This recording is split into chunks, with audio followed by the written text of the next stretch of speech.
বন্ধুরা, অনেক দিন থেকে আপনাদের সঙ্গে কোনোরকম কোনো ভিডিও শেয়ার করা হচ্ছে না। তো আজকে আমি একটা ভিডিও নিয়ে চলে এলাম।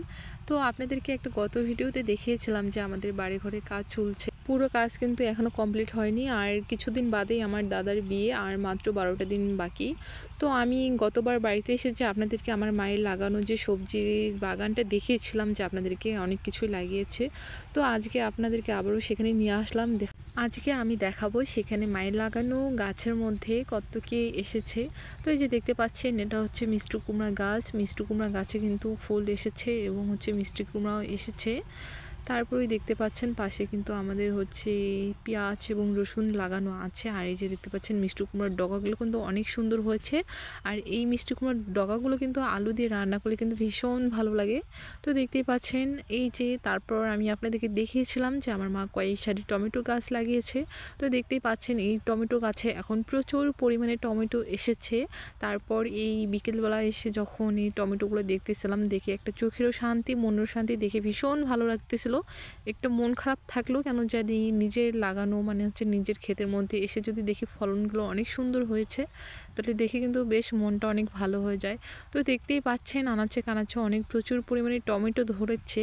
আর এই নিজের হাতে টমেটো ছিঁড়ে রান্না করা যে রান্না করে খেতে যে ভীষণ মজা, আমি আপনাদেরকে এটা কী করে বোঝাবো জানি না।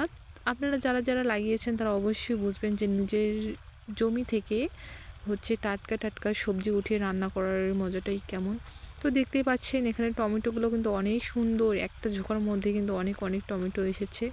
তো প্রচুর মানে এই গাছগুলো যতগুলো গাছ লাগানো হচ্ছে প্রত্যেকটা গাছেই প্রচুর প্রচুর পরিমাণে টমেটো এসেছে। আমি সবগুলো গাছ তো আর আপনাদেরকে দেখাতে পারবো না, তবু যতটা পরিমাণ দেখানোর দরকার, মানে যতটা আমি পারছি ততটাই আপনাদেরকে দেখিয়েছি।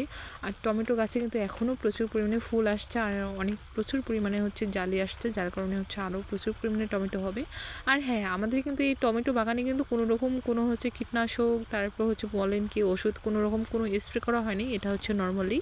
তো দেখতেই পাচ্ছেন আনাচে কানাচে প্রচুর পরিমাণে এসেছে। আমি আর কি বলবো গাইস, এগুলো দেখার পর ভীষণ ভালো লাগতেছে। দেখতে পাচ্ছেন এখানে হচ্ছে আমার দাদার বিয়ের কার্ডগুলো এখানে ঢুকানো হয়েছে, এখানেও নিমন্ত্রণ করা হবে। তো বাড়ির সবাই প্রত্যেকে এতটা কাজে ব্যস্ত, এতটা সবাই কাজ নিয়ে পড়ে আছে, কি আর বলবো। একদিকে বিয়ে, একদিকে বাড়িঘরের কাজ, মানে অনেক অনেক অনেক রকম চাপ।